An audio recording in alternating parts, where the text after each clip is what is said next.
নমস্কার, সুভদ্রা রান্নাঘরে আমার সকল দর্শক বন্ধুকে জানাই স্বাগত। আমি শিউলি। আজকে আমি দেখো আবার রাইস চাল নিয়ে এসেছি, বাসমতি রাইস। তো এটা দিয়ে আমি আজকে একটু জিরা রাইস বানাবো। তো জিরা রাইসের রেসিপি বানাবো, তো তোমাদের সাথে শেয়ার করব।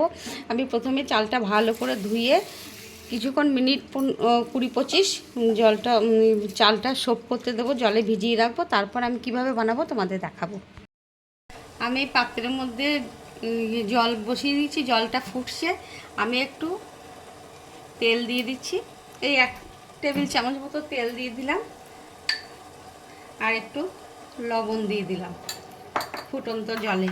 এবারে আমি চালটা ধুয়ে সোপ করে রেখে দিয়েছি, জল সোপ করা আছে মিনিট 25-30। এবার আমি চালটা দিয়ে দিচ্ছি। আমি কড়া বসিয়ে দিয়েছি। এবারে আমি ফোড়নে একটু গোটা গরম মশলা দেব, বেশি না। ছোট এলাচ 2টো, লবঙ্গ 2টো, আর দারচিনি এইটুকুনি দিয়ে দিলাম।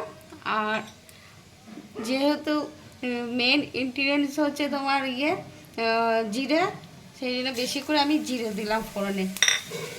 এবারে তার সাথে আমি একটু ঘি দিয়ে দিলাম, ঘিটা দিতে ভুলে গেছিলাম।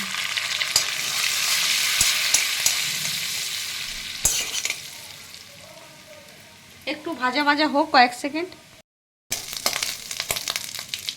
এবার আমি ভাতটা দিয়ে দিচ্ছি। দেখো সুন্দরভাবে আমি জল ঝারিয়ে নিয়ে একটু ঠান্ডা করে নিয়েছি।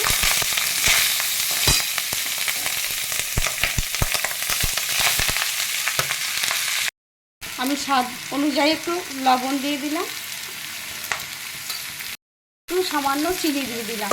এটা তোমাদের ইচ্ছা হলে চিনি দেবে, নাহলে দেবে না। আমি ঠিক যেভাবে বানাই, আমি ঠিক সেইভাবেই তোমাদের বানিয়ে দেখাচ্ছি।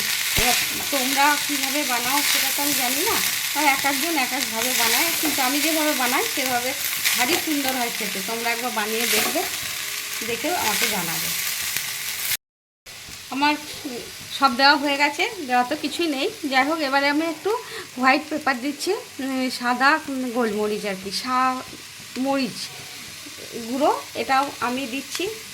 এটা আমি দিই, দেখবে ভীষণ সুন্দর একটা ফ্লেভার বা টেস্ট আসবে। আর একটু অল্প করে ধনেপাতা কুচো, ব্যাস দিয়ে দিলাম। আমার রেডি। এবারে আমি এটাকে চাপা দিয়ে গ্যাসটা অফ করে, তোমরা দেখো অসম্ভব ঝুরঝুর ঝুরঝুর করছে, চাপা দিয়ে মিনিট 5-7 রেখে দেবো। আমার জিরা রাইস রেডি এবং সার্ভ করে দিয়েছি। তোমরা দেখো, এটা কিন্তু অসম্ভব সুন্দর হয় খেতে, এবং খুব ইজি ব্যাপার, খুব তাড়াতাড়ি হয়ে যায়, 5 মিনিটের মধ্যেই রেডি। তো তোমরা ঠিক আমি যেভাবে বানিয়েছি সেভাবে বানাবে, বানিয়ে অবশ্যই একবার খেয়ে আমাকে কমেন্ট করে জানাবে যে তোমাদের কেমন লাগলো। আমি সাথে রায়তা একটু নিয়েছি, আর একটু ভেজ পনির মানে নিরামিষ পনির বানিয়েছি। তো এর সাথেই আমরা খাবো। এবার তোমরা তোমাদের ইচ্ছা মতো যে যার সাথে ভালো লাগবে তার সাথেই খাবে।